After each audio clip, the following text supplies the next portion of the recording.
65-year-old Mahdi Yassin has been working for the Sudan Railways Corporation since he graduated in 1972. The British built Sudan's railway over a century ago. Yassin remembers the railway's glory days when it was the largest in Africa, running 5,000 kilometers from the Egyptian Red Sea and crisscrossing Sudan to what is now South Sudan. The debate school was graduating 100 students per year, all qualified to work on the railway. It was a strong corporation. There was an abundance in spare parts and locomotives. But the railway fell apart through mismanagement and a fear of organized labor's influence on the economy and politics. Sudan fired thousands of qualified rail workers, replacing some with political appointees, most of them after former President Omar al-Bashir came to power. Railway workers hope Bashir's ouster in April will encourage the U.S. to lift sanctions on Sudan, put in place for harboring terrorists and rights abuses. إذا كان حصل lifting للعقوبات.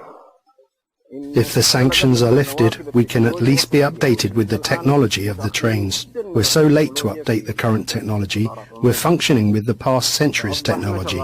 We need to update and then develop. In modern times, the state-run railway became reliant on U.S. trains and parts. But under decades of U.S. sanctions, Khartoum was unable to buy U.S. parts, leaving only 18 of the railway's 106 U.S.-made trains in service. When